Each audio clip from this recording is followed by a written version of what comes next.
Bonjour à vous, bienvenue à l'école de guérison divine. Et nous allons lire d'abord le psaume chapitre 71 verset 8. Psaume chapitre 71 verset 8.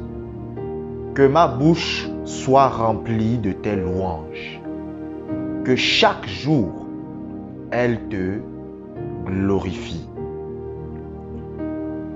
Vous savez, un des principes, et j'ai l'habitude de le répéter, qui permet d'obtenir la guérison divine, c'est quoi? C'est le fait de remercier Dieu pour votre guérison. C'est le fait de confesser votre guérison. Parce que remercier Dieu pour votre guérison, c'est une forme de confession. Parce que vous êtes en train de déclarer des paroles sur votre propre corps.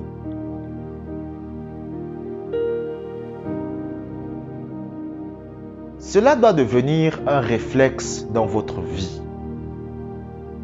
Vous savez, il y a ce qu'on appelle des habitudes. Les habitudes, c'est quoi? C'est-à-dire que ce sont des choses qui sont ancrées en nous et que l'on fait inconsciemment. Remercier Dieu pour votre guérison ne doit pas être une lutte, ne doit pas être du forcing. Ça doit atteindre un niveau là où c'est quelque chose de naturel.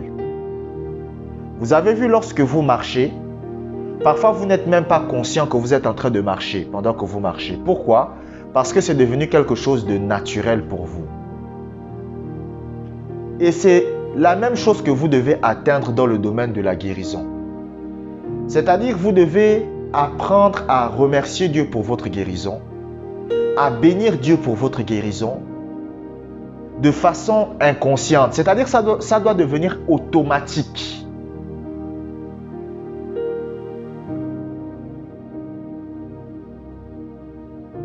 La Bible dit que la vie et la mort sont au pouvoir de la langue.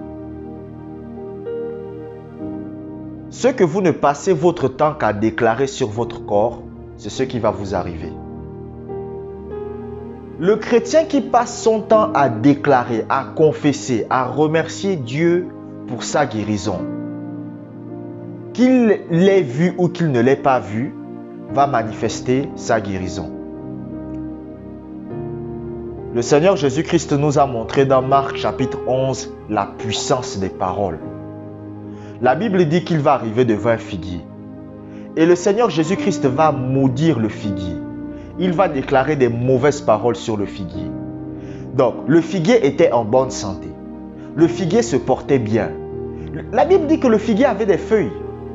Mais la Bible dit que lorsque le Seigneur Jésus-Christ a commencé à déclarer des mauvaises paroles, il a dit « Personne ne mangera de ton fruit ».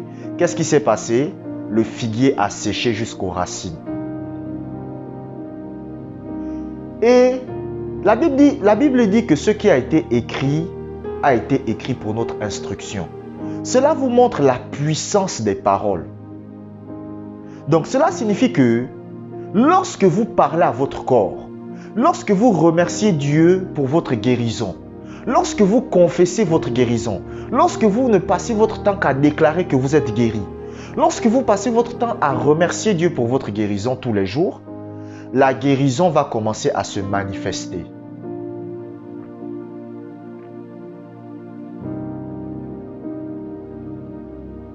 Ça fait très longtemps que le fait de dire « je suis malade » est sorti de ma bouche. Moi, j'ai l'habitude de dire que je suis attaqué par Satan. Satan m'attaque. Mais dire « je suis malade », ça fait très longtemps que ces paroles vraiment sont sorties de ma bouche. Pourquoi? Parce que je connais l'importance des paroles. Je sais, la Bible dit, par tes paroles, tu seras condamné.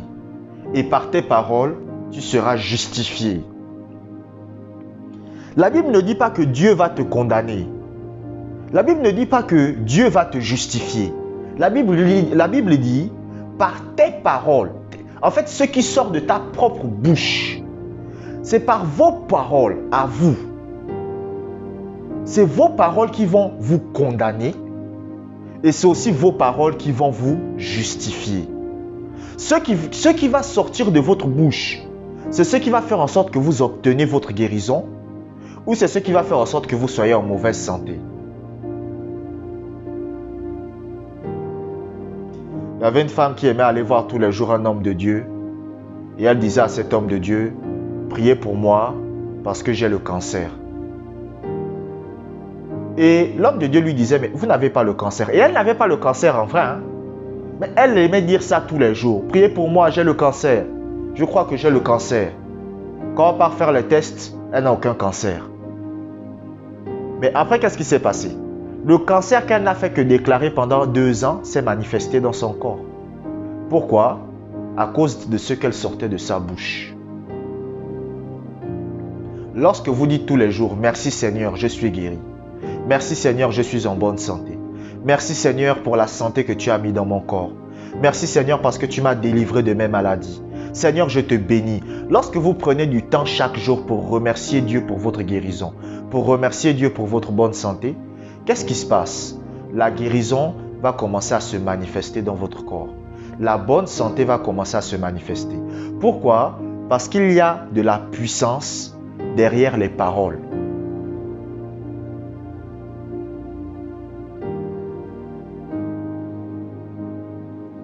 Il y a de la puissance derrière les paroles.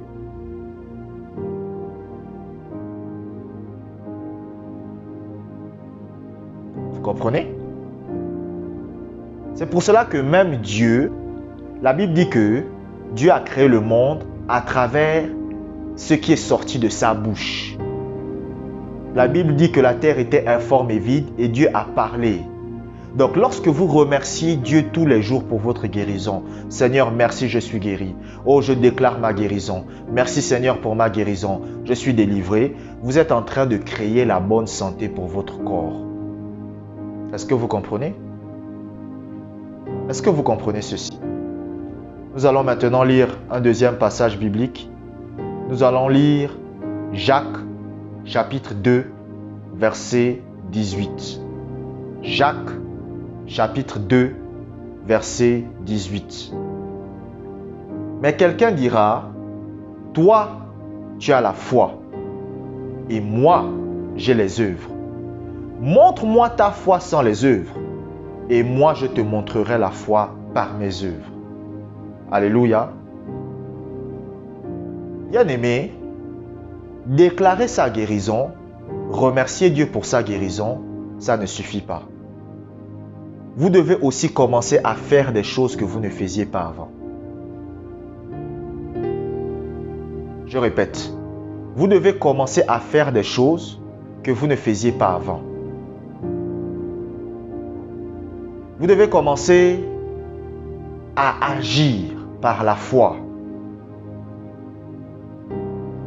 Quand je dis agir par la foi, qu'est-ce que ça veut dire? Ça veut dire agir sans douter. Vous savez, vous devez comprendre une chose. La foi, c'est une combinaison de deux choses. Non, écoutez-moi très bien. Écoutez-moi très bien. Écoutez très bien. Soyez très attentifs à ce que je vais dire. La foi, c'est une combinaison de deux choses. C'est-à-dire, lorsque la foi se manifeste, il y a deux choses. La foi, premièrement, c'est une ferme assurance avec une absence de peur. C'est une ferme assurance avec une absence de peur. Et la deuxième chose, ce sont des actions. Donc, si quelqu'un pose des actions dans la peur, c'est qu'il n'est pas dans la foi. Et si quelqu'un dit qu'il a la ferme assurance et qu'il n'agit pas, il n'est pas dans la foi. La foi, c'est toujours une association de ces deux choses.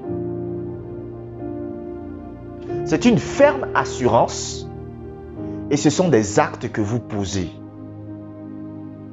Est-ce que vous comprenez?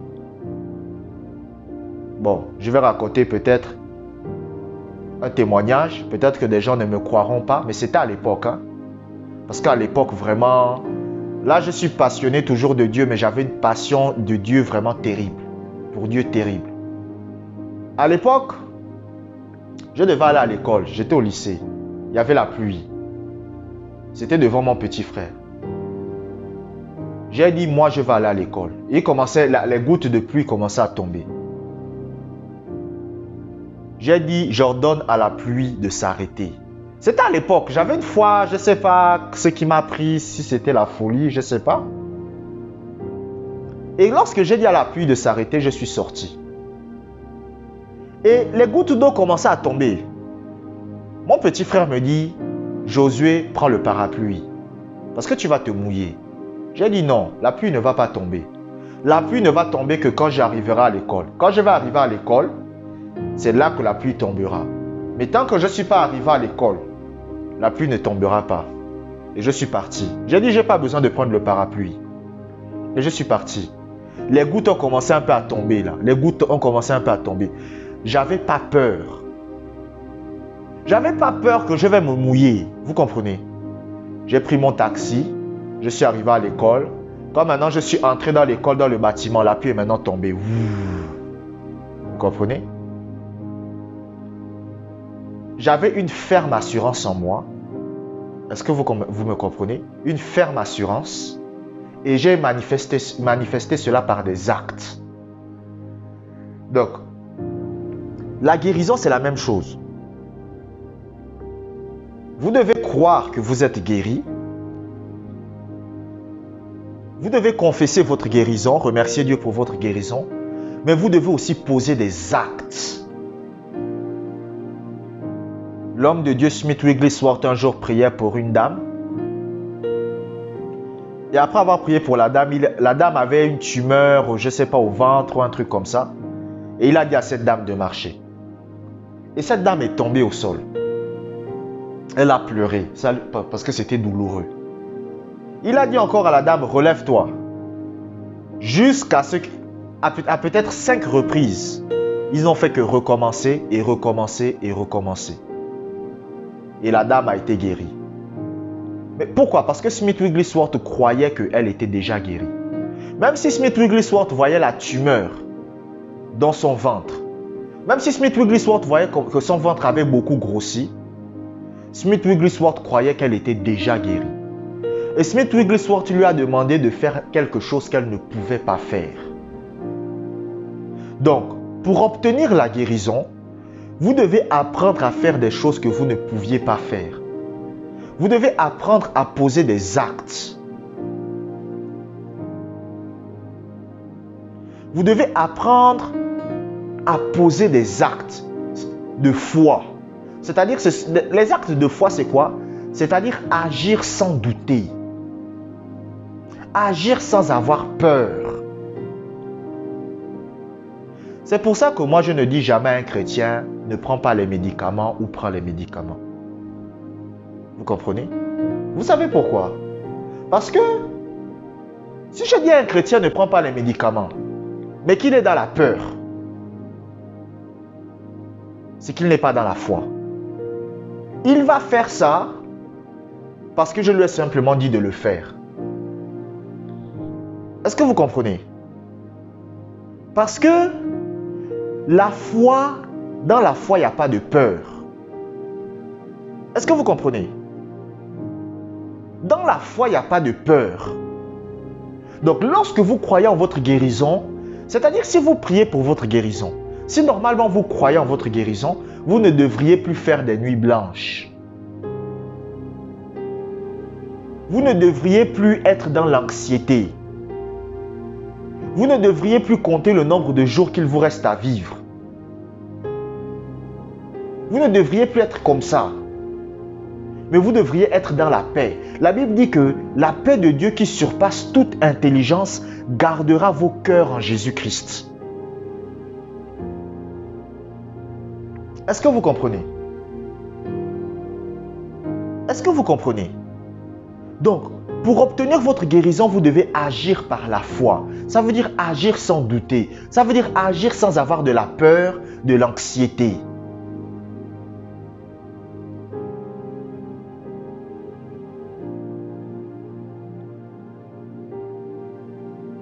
Agir sans avoir peur, c'est agir par la foi. Vous devez le comprendre. Abonnez-vous pour des prochaine vidéo. Que la grâce du Seigneur soit avec vous.